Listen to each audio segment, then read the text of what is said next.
Welcome to Mastering the Unknown. I'm Melanie Sears, and I'm here with Craig Marshall. Craig Marshall is an incredible individual, 35 years yoga monk for the Self-Realization Fellowship, and he's transitioned into an incredible new chapter as a co-founder of MindfulU. I am so excited to have you here, Craig. Thank you for being on the show. Well, it's always great to talk to you, Melanie, because I think that these days we're living amidst the greatest transition in recorded history. And there are people who are on the leading edge of that transition. There's people on the trailing edge of that. And there's the bridge builders. And that's how I see you, that you can speak to old school thinkers, but yet you're very progressive and open and willing to learn, willing to unlearn that we've talked about. And so I think that this conversation is really an important one because it's addressing really squarely what's going on today and where it's all heading and why these changes are so important. And you are so right. And with the why of being in this time of uncertainty and looking for the new era of leadership, I think you are cutting edge of what your past has taught you and how you are bringing that to the present situation. And wow, if we're talking about a time of uncertainty, we're getting a huge gift right now, right?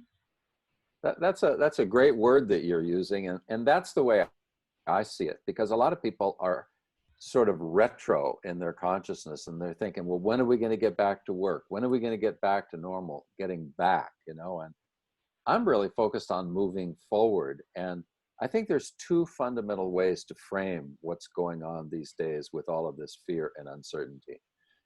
And when I talk to people, whether that's groups or individuals these days, there's a mindset that I think most people share. It's they want to get back to business, back to the way things were. So it was like they were walking down a road toward their goals, and this giant boulder has rolled onto the road. And so the first thought that the ego is going to say is, let's get a lever and get that boulder out of the road so we can continue as we were going, right? But that attitude, I think, is missing a little bit of the point of why this, and indeed everything, happens to us in life. And the Buddhists have a saying. Supposedly, Buddha said, that which hinders your task is your task. Mm-hmm. So that means this virus, this lockdown, this uncertainty about career and economics and finances and family dynamics and the future, it's like, it's come to us for a reason. It's asking really, really probing questions. So my thought personally is, what can I learn out of all this? And I just assume that there's many irons in this fire. There's probably a dozen really core messages, lessons for me to learn. And I want to learn them. I'm open to that. I'm receptive. So I'm just not like, let's get this damn thing out of the road and move on. No. It's like, how can we graduate? How can we evolve through all of this? How can we become more sophisticated in our thinking? How can we live more sustainable and fulfilling lives after this? And I think you're doing such a great job in modeling that of, not having the answers and being on a straight line of this is where we're going and this is the only path, but more the explorative and opening up to, okay, if this is our task, what is it? What's a practical way of focusing on and embracing that big boulder that is right in front of us rather than going back to business as usual? Well, I think the first thing that we all can do in any challenging situation is pick up the remote control and push pause, because this, like all of life's challenges, are calling for new thinking. Mm-hmm. And it's not like yesterday's answers are going to be sufficient to solve tomorrow's problems, right? It's going to take a new mindset, a new way of looking at things. And so that's the first step, I think. And I remember reading a book way back in 1970. That was the year I became a monk. and I was 23 years old. And it was a very seminal book for its time, and it was called Future Shock by Alvin Toffler, who was a futurist. And it's an interesting book today because Alvin was making all these projections about what would be happening in 50 years, and that's this year, 2020. And so he was talking about things like overchoice. And his main deduction was that we're going to have to learn so much so fast that we just can't handle it as individuals or as the collective. And so I remember this one sentence in the book, and he said, the illiterate of the 21st century will not be those who cannot read or write, but those who cannot do three things: learn, unlearn, and relearn. So I think that's the call. And so I ask myself all the time, what do I need to learn? And then it's a little more challenging question. What do I need to unlearn in my belief system, my paradigm, that will make a little more disk space in my head so I can learn more? And then relearn some new methodologies, technologies, beliefs, sense of self, all of these things that are going to carry me more consciously or more mindful into this 21st century. So the pushing pause is the first step. And I think second is a little bit of meditation. And these days I talk to a lot of people who tell me, oh, meditate, yeah, I've tried that. I can't do that. My mind is just all over the place, you know. And it's true for all of us, because the yogis say that we think about 1,000 thoughts an hour. That's a thought every 2 2/3 seconds. Thought, 1 Mississippi, 2 Mississippi. Thought, 1 Mississippi, 2 Mississippi. Thought. That's a tempo. Thought, thought, thought. And so in that 2.5-second interval, we have to make some decisions. Are we going to write that thought down? Are we going to dismiss that thought? Are we going to share that thought with our kids? What are we going to do with that thought? Because another one's coming 2 3/3 seconds later, you know? So this is the drumbeat of consciousness. So in meditation, the first goal is to slow the thoughts down, so we have a little more time to reflect, to go a little deeper into these things, because otherwise we're just like in this sound chamber with these thoughts blasting at us continuously. And we don't even know what thoughts are. I just see them as champagne bubbles. They're just coming from the subconscious mind, from the environment. I don't even know where my thoughts come from, right? They're just these bubbles, and they pop on the surface of my consciousness, and then I have to make those choices. But the yogis thousands of years ago, Melanie, discovered and acknowledged a very humbling fact, and that is that oftentimes the mind cannot control the mind. We can't turn off the bubble machine. We all have anxiety. We all can be overwhelmed, right? We all can flirt with all kinds of crazy states of consciousness, you know? So how do we get control in those moments?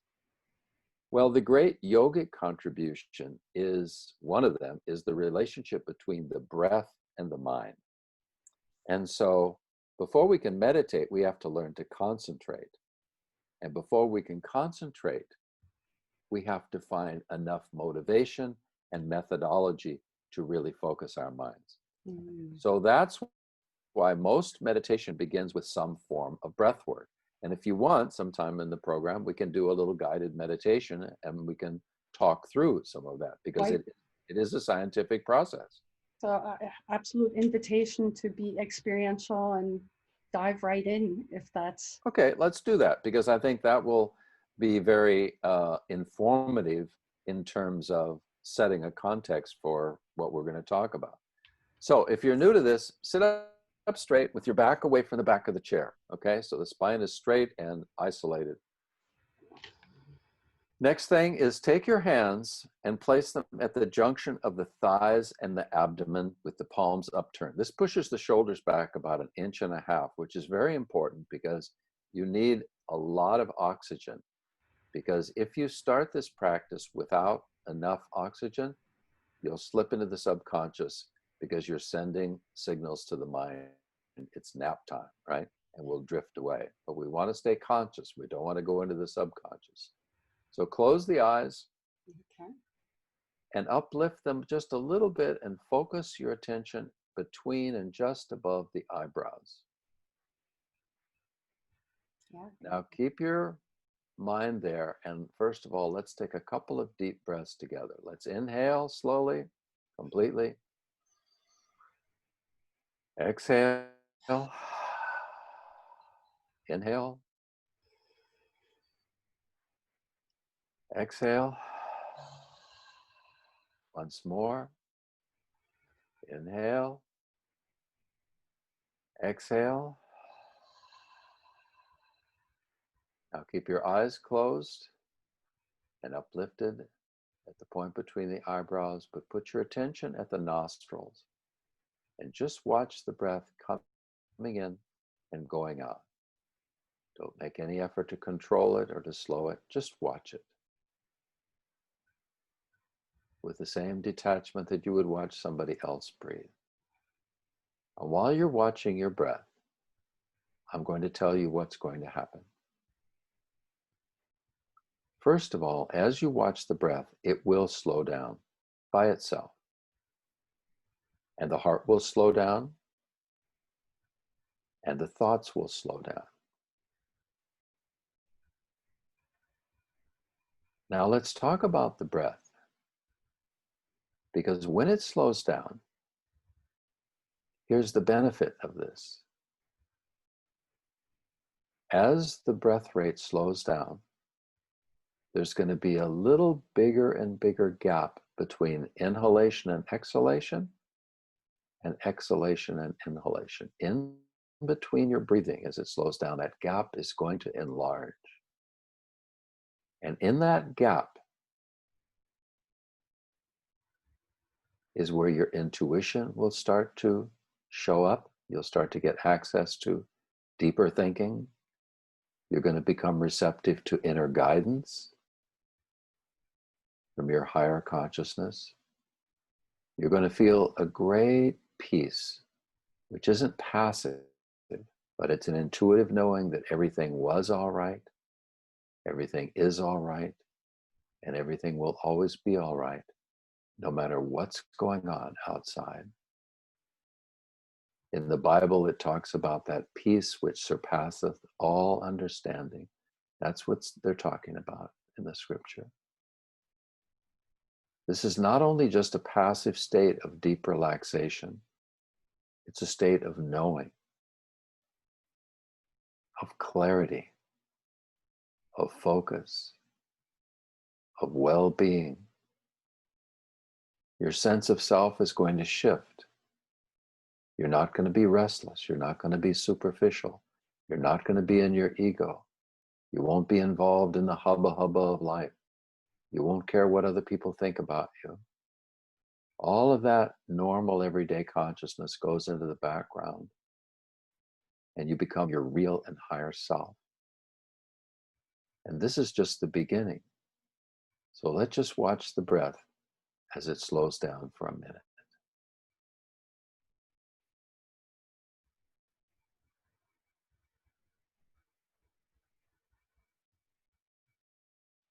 If your mind gets restless and thoughts start to come, just gently push them out.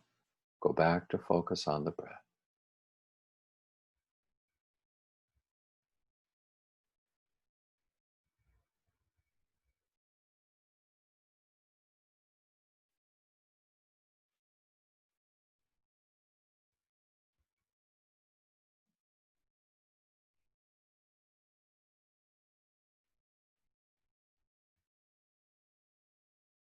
Okay, let's open our eyes. So how do you feel, Melanie? I mean, I have meditated probably hundreds of thousands of times. Mm-hmm.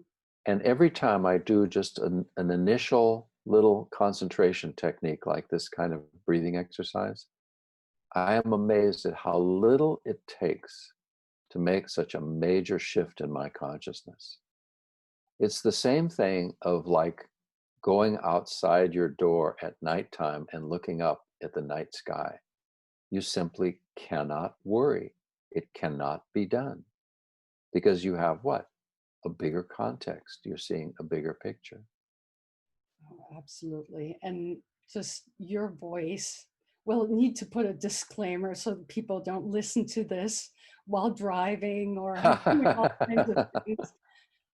Very powerful. Well, let me tell you just a little about my journey, Please. because I think that will be helpful to your viewers. Because I, I grew up in Los Angeles in the suburbs, and I had very loving parents. They were childhood sweethearts from Kentucky. So I grew up in a simpler time with a very normal family, and I was in the Little League baseball and Boy Scouts and went through the public school system. So I was a very normal kid, and I was a member of the Methodist Church. So I was sort of mainstream in pretty much every regard. But when I was about 10 years old, I stumbled onto the acting profession, and I started working in Hollywood, and I did hundreds of television programs and commercials. So I was raised around adults. I got to be with a lot of celebrities. So I sort of saw through this game of superficial living and glamour and all of that at an early age. And so um, it didn't appeal to me. I was like always looking for something deeper. And so I went to USC Film School, and I was in the military during Vietnam. So I had a lot of dynamic experience. I worked in various countries as a photographer.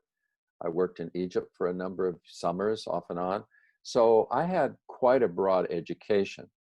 But when I was graduating from the university, I realized that now I have to make some life decisions. I'm supposed to go out and get on a career track. Maybe I'm supposed to meet somebody and get married and start a family, all of these things. And I thought, I was like the deer in the headlights, and I realized I'm not prepared to make these important decisions.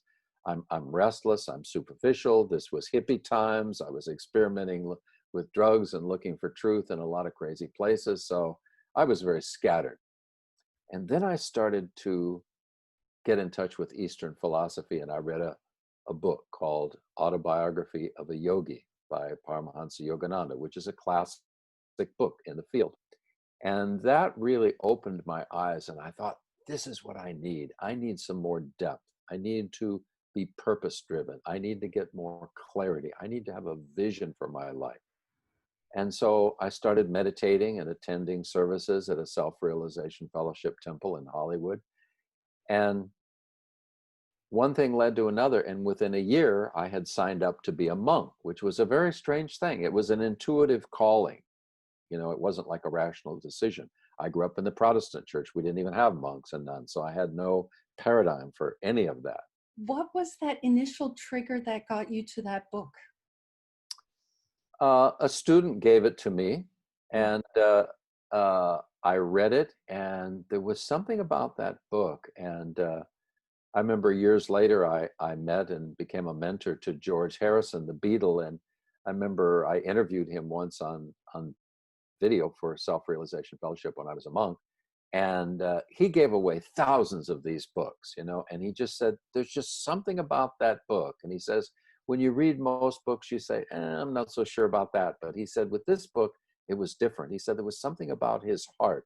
There was something authentic. There was something sincere coming from Yogananda that you just bought into this, even though it was opening up another realm to all of us. Mhm. And I remember I gave two memorial services for George Harrison. I was actually with him up to his death when he left this world. And so we were pretty close for a number of years. And when I gave this service in Los Angeles for him, uh, I said, you know, George gave away so many autobiographies of a yogi, and I didn't know that his family had made arrangements. And so after the service, I was standing outside of this little chapel at the Self-Realization Lake Shrine in Pacific Palisades.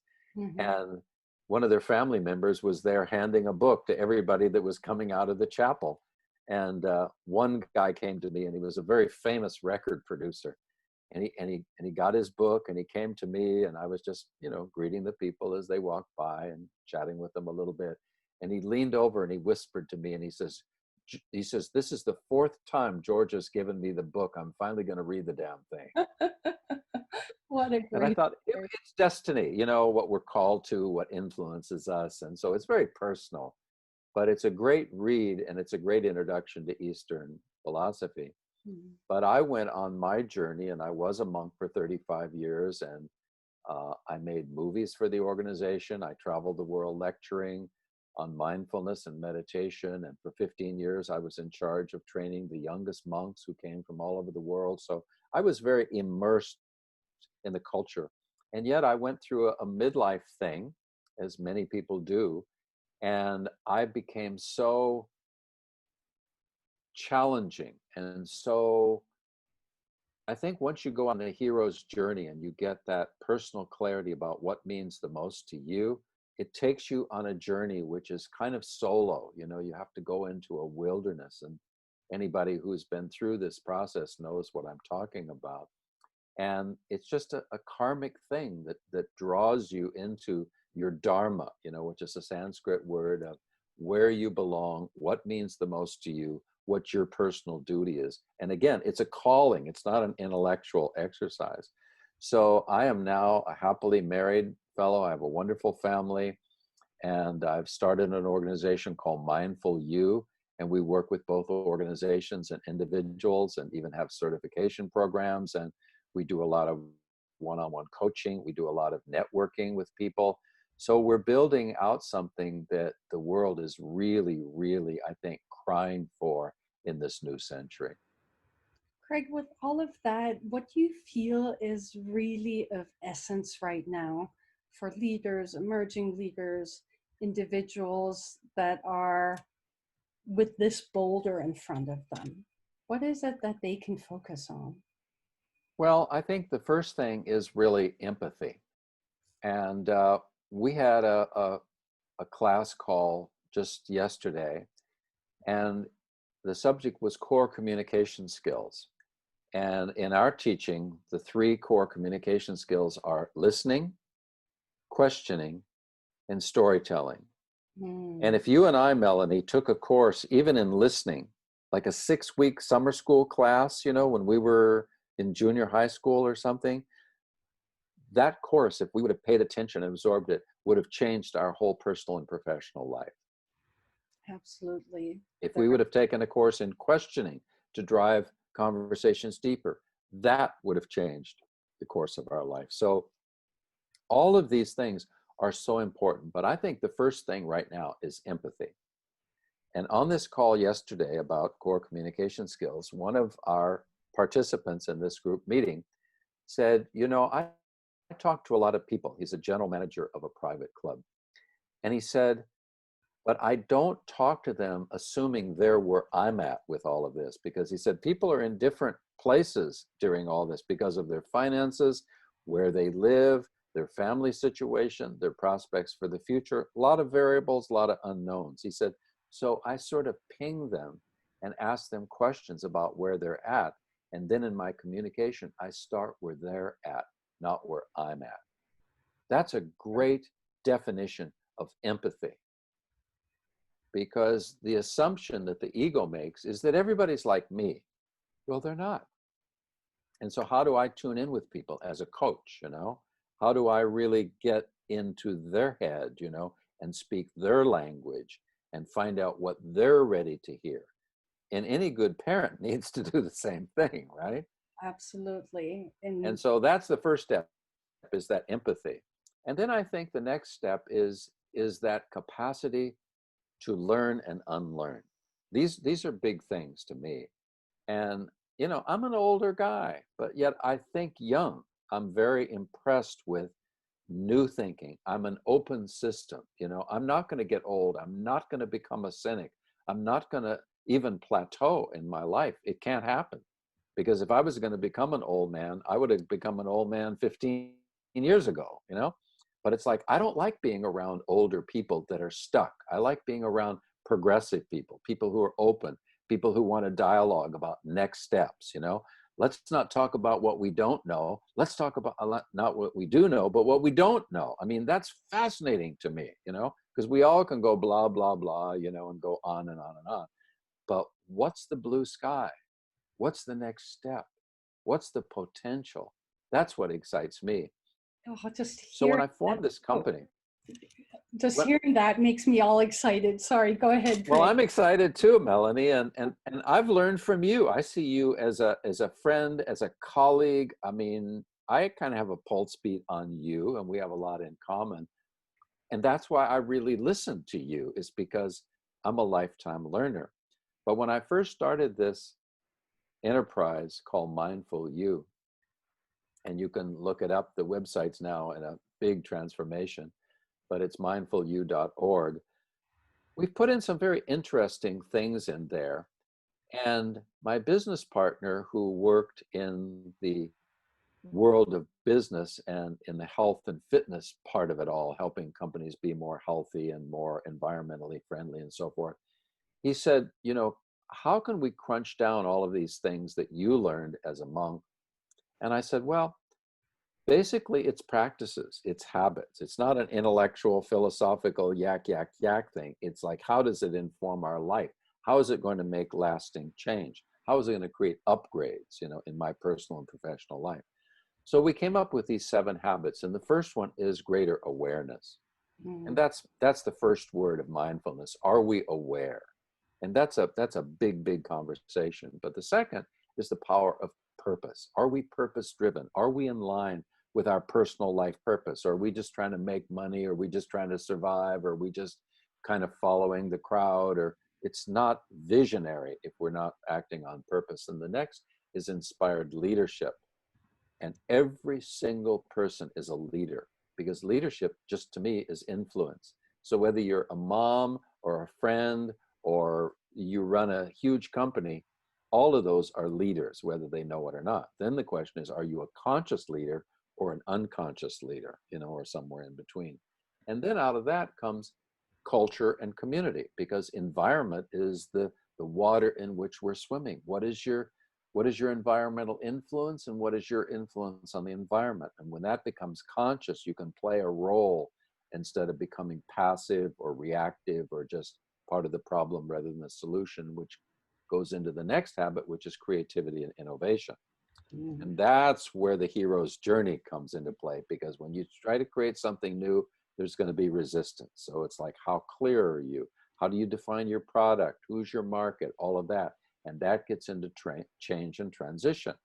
And no matter what anybody says, the rest of our lifetimes, no matter who you are or what age you are, the rest of your lifetime is going to be lived in transition times. This is the greatest transition in recorded history. How are you going to navigate? What will the clarity be that you need? What will be the tools and the processes that you will need to get through this? Because it's not same old, same old. When I was a kid, I grew up in the 50s. It was same old, same old. Interest rates stayed the same for a decade. Eisenhower was the president. It was very predictable. It was very staid. Now everything is up for redefinition, right? And that is leading us to the 7th habit, which is core communication skills. How do you talk about things when they're in flux? It's a big thing. And I'm writing a book now called The Contradictionary, because we simply do not have the words currently in our vocabulary to define what's needed for that next step. It's going to require new words and redefinitions of old words to really get current. Isn't that interesting? oh, I just love that title. It's just so good. And you make it sound so fun that everything's up in moving forward. And I can just see the futurist in you of the excitement of, making this really a hero's journey to look forward to. Well, you mentioned the word fun, Melanie, and I think that that word needs to be bumped up higher and higher and higher, because with uncertainty comes fear, right? And in my world, the way I teach this is transitions have 3 phases. Ironically, the first phase of a transition, it always begins with an ending. Something has to end to kick off a transition.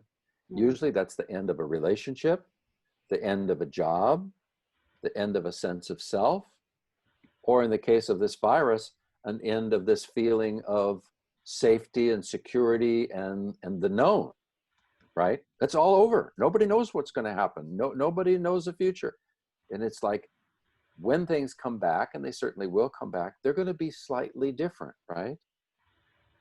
And so it's like, how are we going to play the game differently? We're living in a new century. I was trained in the 20th century.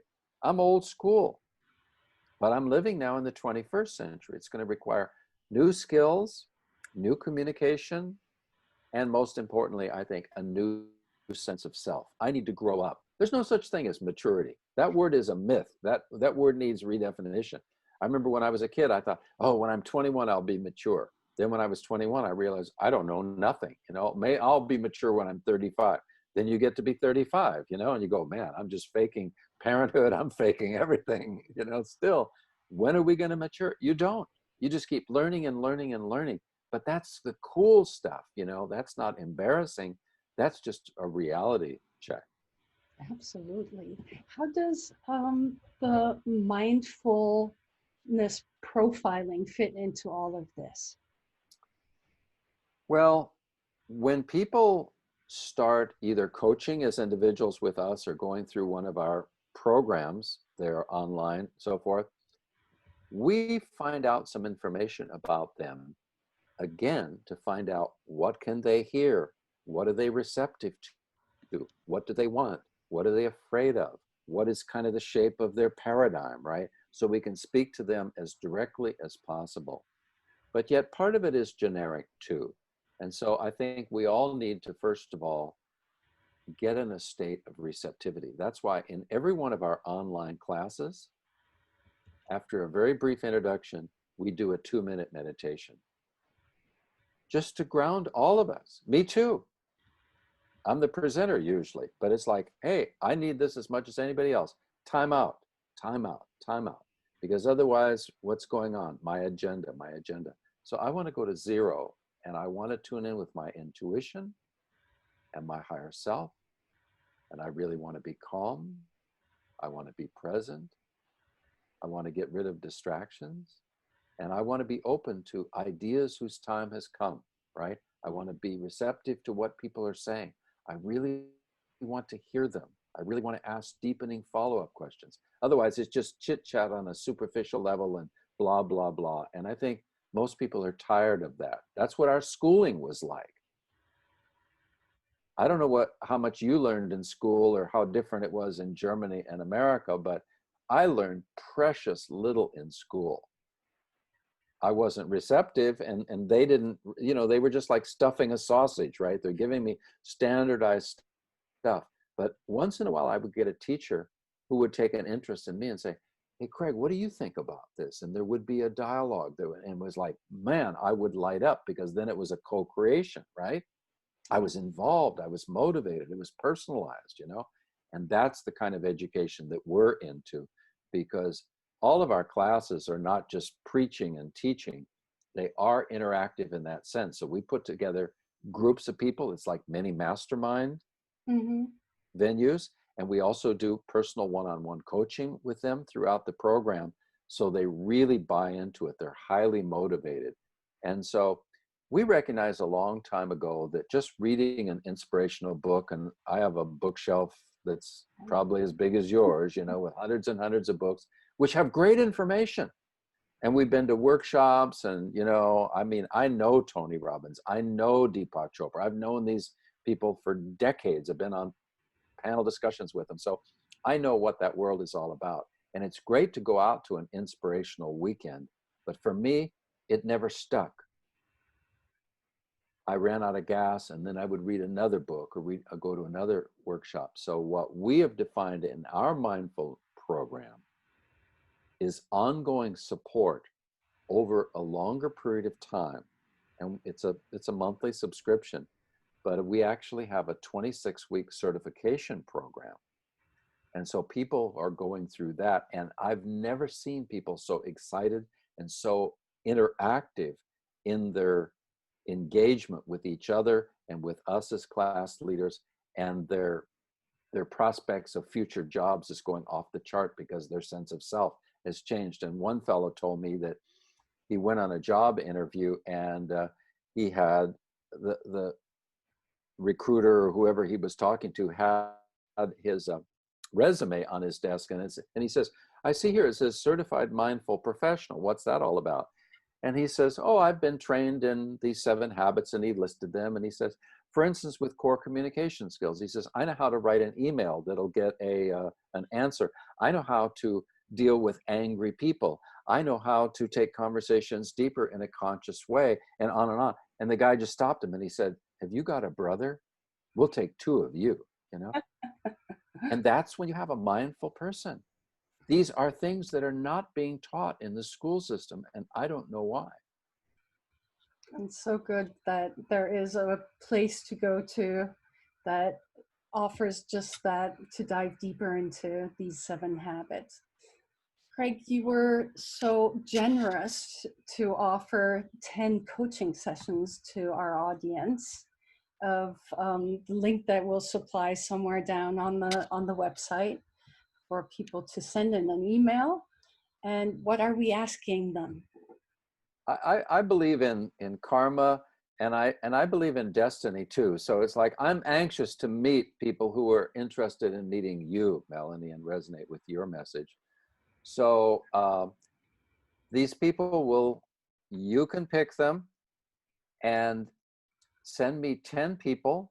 I would love, and they can reach out to me via my email address, and we will set up a half-an-hour coaching session, and I will send them a mindfulness profile, and I will ask them some of the best questions they've been asked in a long time, and because I believe they have the answers within them, and it's my job to be a facilitator to help them dig into themselves, to use their strengths, to use their skills, to move forward as fast as possible in both their personal and professional lives.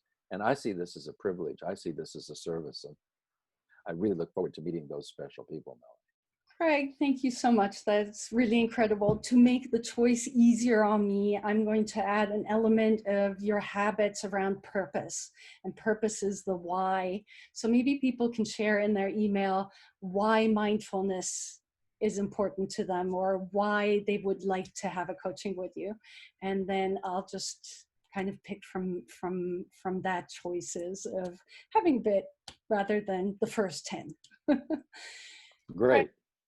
I so much appreciate your insights, and especially with the background that you have and what you're bringing to the world.